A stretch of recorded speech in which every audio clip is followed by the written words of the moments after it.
Olá, tudo bem? A partir de agora começa mais um Universiência, um programa feito por TVs e instituições públicas de ensino superior nordestinas. Aqui a gente mostra a importância das produções científicas do Nordeste e como elas têm transformado a vida das pessoas. Vamos ver agora quais pesquisas iremos conhecer no programa de hoje. Pesquisadores da Universidade Estadual de Santa Cruz, em parceria com outras instituições, desenvolveram uma mochila para facilitar o monitoramento do vírus da febre amarela em macacos na Bahia, no Rio Grande do Sul, no Distrito Federal e em Minas Gerais. No Instituto Federal Baiano de Guanambi, o amido tem sido utilizado na criação de embalagens biodegradáveis e como revestimento comestível, aumentando o tempo de prateleira de frutas e verduras. Na Universidade Federal de Sergipe, pesquisadores desenvolvem equipamento de baixo custo que avalia a qualidade de grãos. E ainda, na Universidade Estadual do Sudoeste da Bahia, uma raça de galinhas de cor de pele preta vem chamando a atenção de estudiosos que pesquisam seu perfil genético e tentam inseri-la no mercado da gastronomia exótica. Tudo isso você confere a partir de agora no Universiência.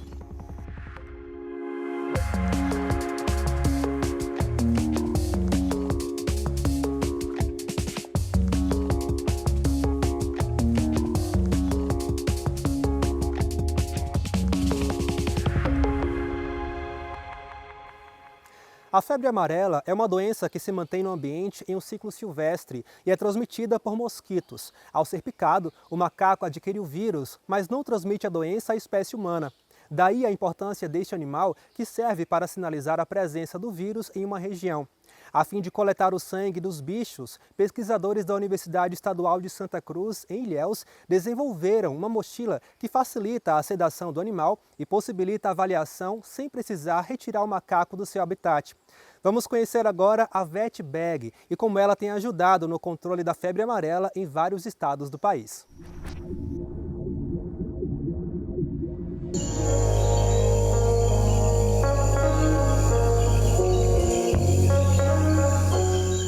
Há cerca de 2 a 3 anos, nós iniciamos uma pesquisa chamada Projeto Febre Amarela Brasil, que trabalha justamente para avaliação da circulação do vírus da febre amarela nos estados da Bahia, Rio Grande do Sul, Distrito Federal e Minas Gerais.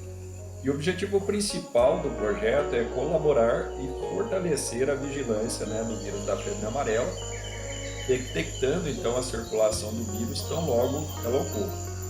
E dentro desse projeto é necessário a captura de espécies, de algumas espécies de primatas, justamente para saber se aqueles animais já tiveram contato com o vírus da febre amarela. Numa situação de captura de animais de vida livre, a gente precisa daquele animal 100% sedado, parado, para a gente coletar as informações necessárias para o projeto. Uma intervenção é feita no animal que vai utilizar algum anestésico. Bom, então a VetBag ela foi criada justamente por uma necessidade de ir para campo e utilizar esse recurso da anestesia inalatória de maneira mais prática possível.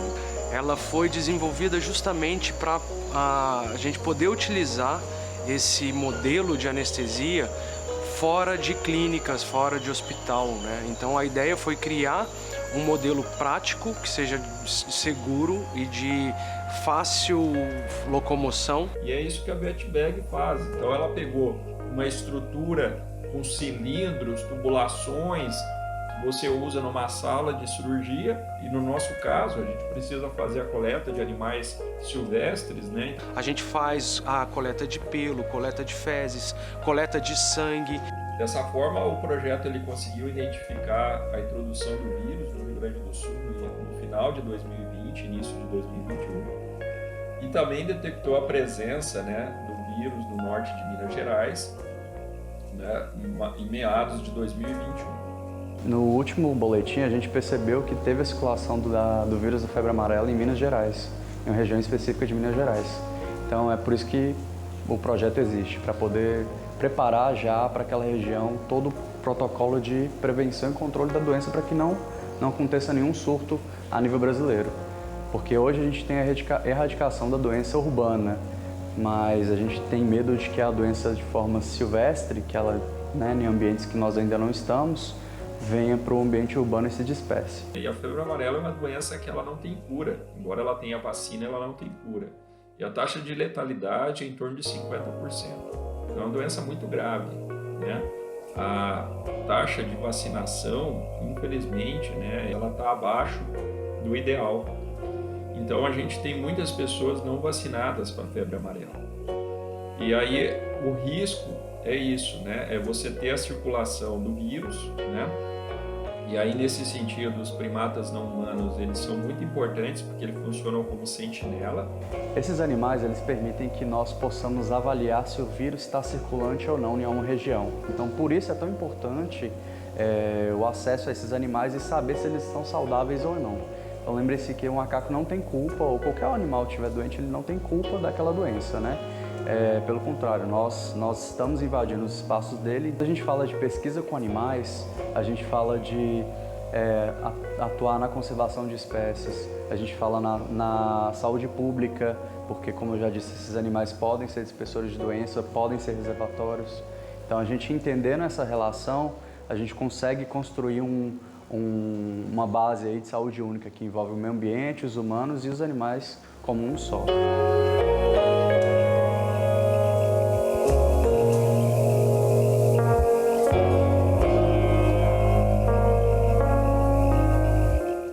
No próximo bloco, vamos ver como os pesquisadores do IF Baiano em Guanambi estão utilizando o amido na produção de embalagens biodegradáveis e revestimentos comestíveis. A gente volta já já.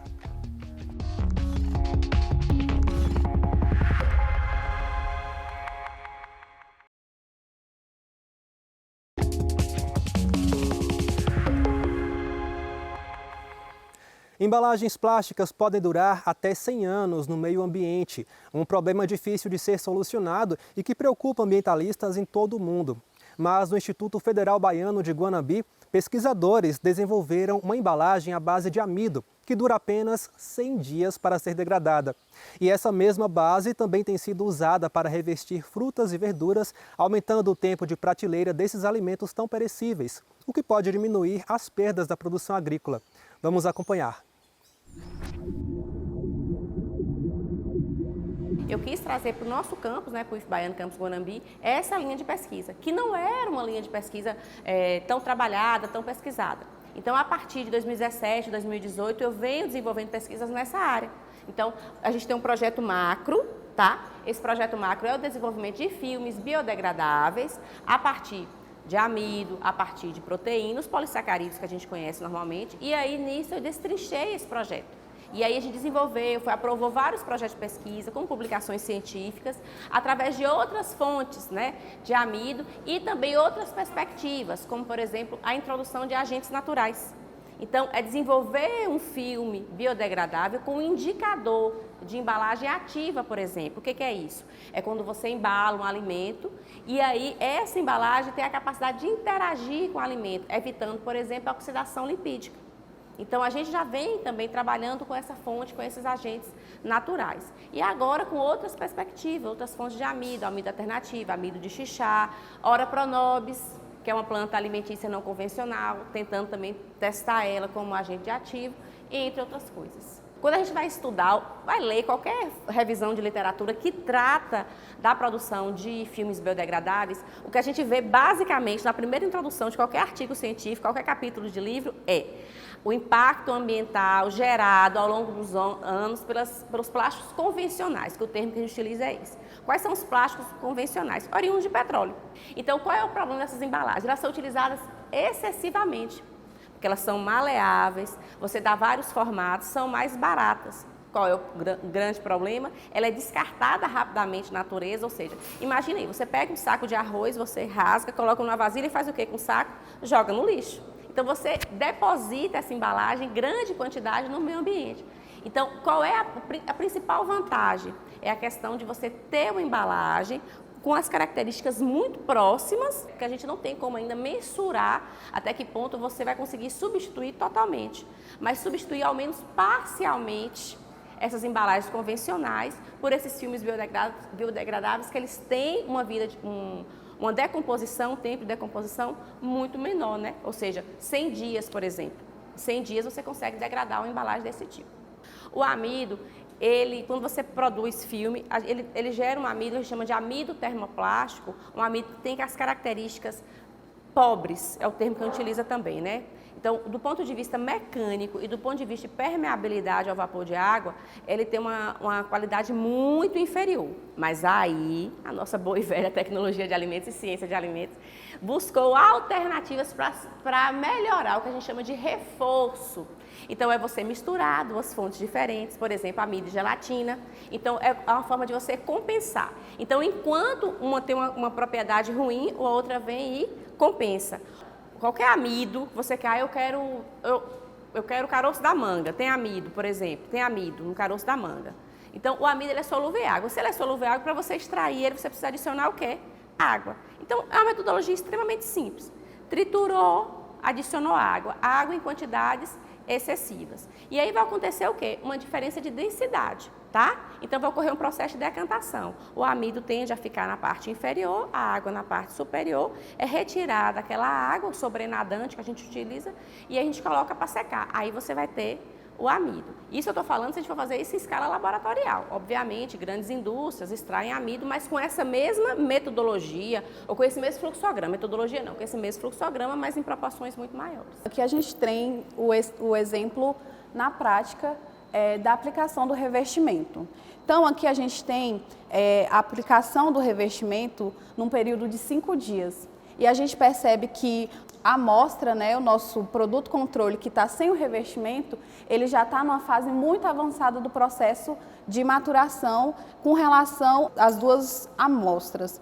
O revestimento, ele está impedindo que o fruto, ele troque gás com o meio externo, impedindo a respiração, né? Porque o processo de maturação, ele vem através da respiração do fruto. Então, o revestimento impede que essa respiração ela aconteça. E aí a gente ganha vida útil, vida de prateleira, diminui a questão de perdas, tem a oportunidade de pegar esse fruto e ganhar com relação à exportação. Então aqui eu tenho total controle para poder utilizar o revestimento até o momento em que eu quero que a maturação volte a acontecer. O grande problema, eu acho, que é a questão do recurso, né, que é muito mais caro.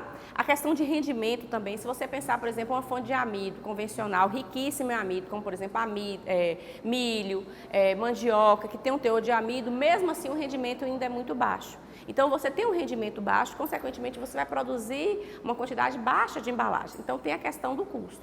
Mas o impacto ambiental é infinitamente menor. Então, a indústria precisa perceber que essa geração, né, que a gente está aqui, não vai durar, a gente tem muitas gerações que vão vir por aí, nós vamos ficar e vão vir filhos, netos, bisnetos. Então, a gente precisa trabalhar essa questão ambiental de uma forma muito mais preponderante. Apesar de o Brasil estar entre os 4 maiores produtores de grãos do mundo, com mais de 60 milhões de hectares de área plantada, segundo o IBGE, cerca de 10% de toda a produção nacional é perdida nas fases de pré e pós-colheita. Entre as principais causas para as perdas está a falta de informações sobre propriedades físico-químicas dos grãos para garantir a produtividade. Foi pensando na importância do uso de dados nos processos de produção, armazenagem e comercialização de cereais que pesquisadores da Universidade Federal de Sergipe desenvolveram um sistema para avaliar a qualidade de grãos, a exemplo do milho. A ferramenta permite verificar a massa específica aparente e o teor de umidade. O Brasil é um país, né, com um potencial agrícola muito grande. Por exemplo, na safra de 2021-22, segundo o 10º levantamento da Companhia Brasileira de Armazenamento, a Conab, a safra prevê aí uma estimativa de 272,5 milhões de toneladas. Em relação a Sergipe, nós temos destaque para a cultura do milho. Os desafios são muitos, principalmente na pós-colheita de grãos. O produtor ele tem que ficar atento à umidade correta para fazer essa colheita, né? Como a gente sabe, se ele for colher antes, ele vai ter que fazer um processo todo de secagem, né? Então, retirar esse produto do campo com um teor muito alto, se for mecanicamente, vai ficar inviável, né? Porque pode danificar o grão, né? Se for manual, né, ele vai ter o trabalho, mas depois lá na parte de secagem você vai ter um gasto energético muito grande para reduzir essa umidade ao nível ideal de armazenamento. Em Sergipe não há cultura de colher antecipadamente. Então o produto ele fica lá no campo e isso contribui para o ataque de pragas, por exemplo, ratos, pássaros, insetos, entre outros micro-organismos. Isso é levado para o armazenamento, no futuro armazenamento aí, ele vai acontecer o quê? Ele vai ter um gasto muito maior para poder tratar esse produto. Pensando nisso, o Laboratório de Máquinas e Motores Agrícolas aqui do Departamento de Engenharia Agrícola, né, da Universidade Federal de Sergipe, vem desenvolvendo, né, equipamentos aí que tenham um custo, né, reduzido para que a gente possa atingir, né, todos os públicos. Esse equipamento ele foi desenvolvido num projeto de iniciação tecnológica, que é o PBIT. Durou cerca de 1 ano que a gente desenvolveu, usando sensores embarcados para detectar temperatura do grão e umidade.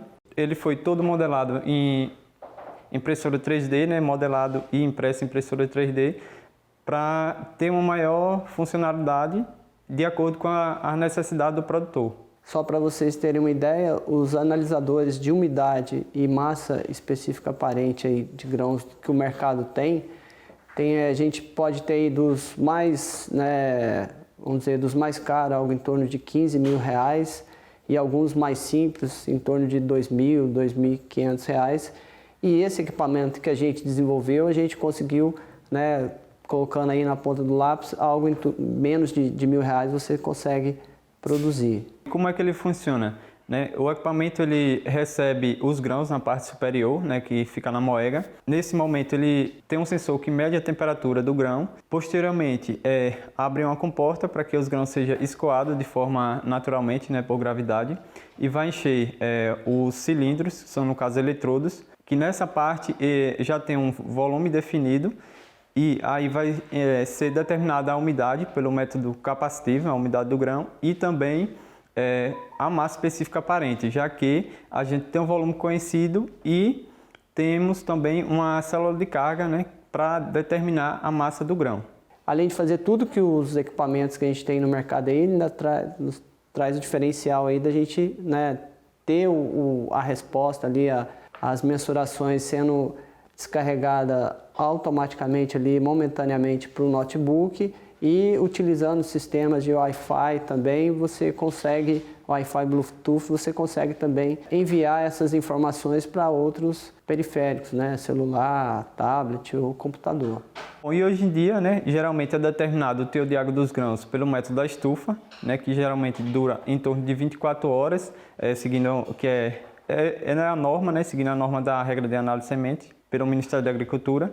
E o nosso equipamento ele consegue determinar essas propriedades em pouco tempo, em menos de 1 minuto, em torno de 40 segundos, né, otimizando o tempo e dá todas essas propriedades, tanto a massa específica aparente como o teor de água dos grãos. E nesse sentido, né, as nossas pesquisas aqui, elas vêm buscando, né, sempre o caminho aí do novo que a gente tem, né, na agricultura 4.0 ou agricultura digital. E também tem um lado social, né, já que a gente está desempenhando aí, né, desenvolvendo produtos, né, que possa levar essa tecnologia, que possa inserir, né, tanto o pequeno como o médio produtor também nesse contexto, né, que é tão atual aí. Você comeria uma galinha que possui a carne preta? A iguaria tem sido produzida em Itapetinga por meio de pesquisadores da Universidade Estadual do Sudoeste da Bahia. E a gente confere mais desse estudo logo depois do intervalo.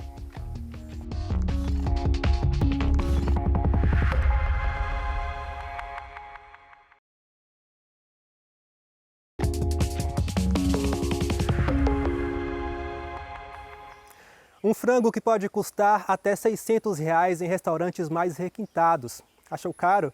É que estamos falando de uma carne especial. A galinha de pele preta ainda não é bem aceita, porém, quem já provou garante que a carne é muito macia e saborosa. A nossa equipe foi até a Universidade Estadual do Sudoeste da Bahia, no campus de Itapetinga, e lá conheceu a ave e a pesquisa que tem incentivado a criação da espécie entre pequenos produtores. É o que a gente confere agora.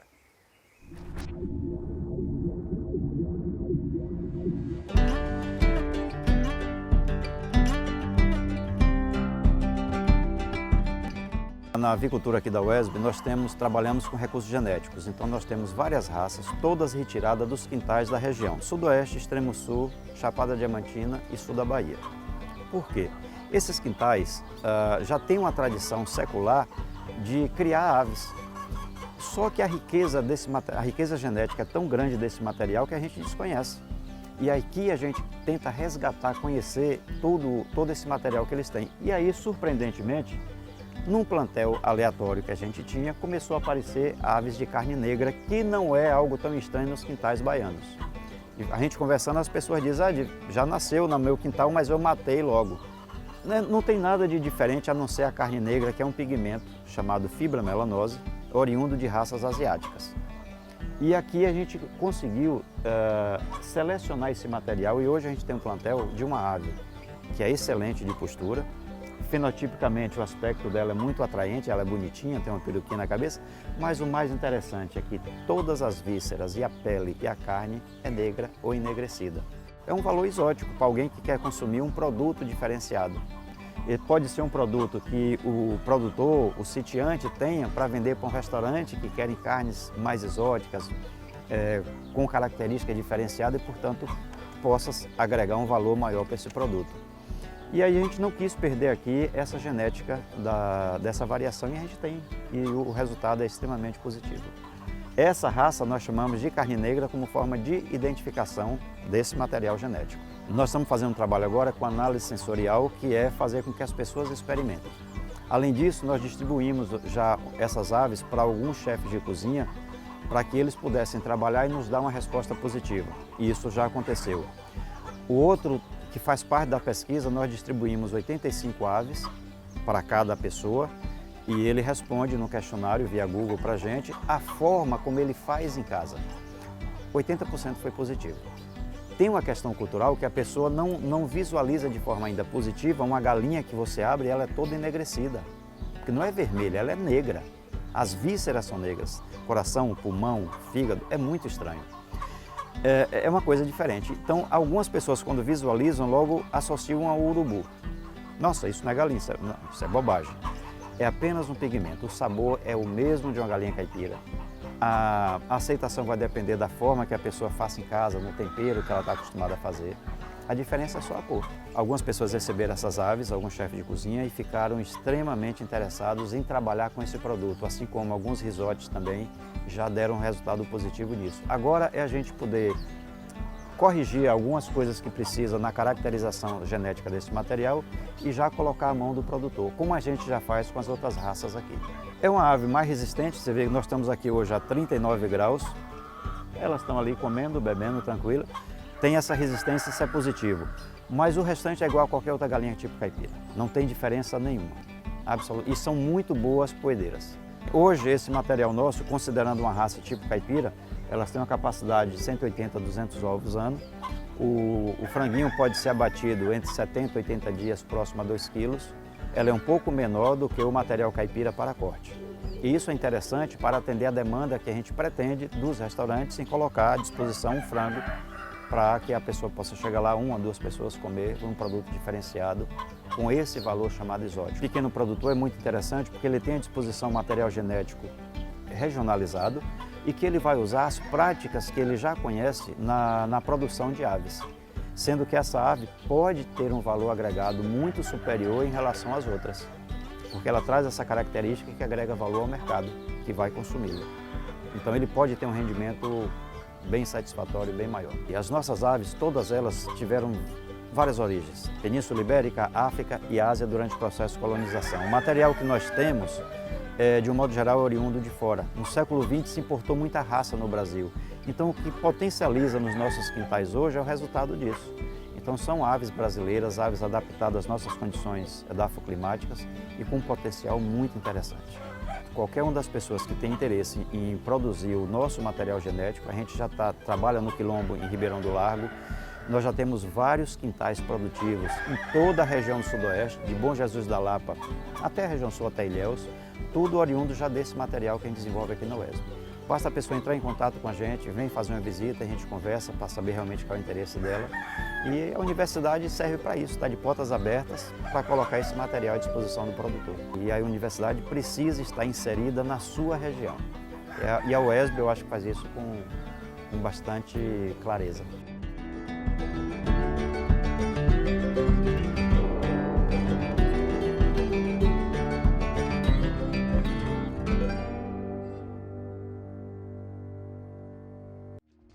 Obrigado pela audiência, a Universiência de hoje fica por aqui. No próximo programa traremos mais pesquisas inovadoras para a gente conhecer o que tem sido produzido nas instituições públicas de ensino superior nordestinas.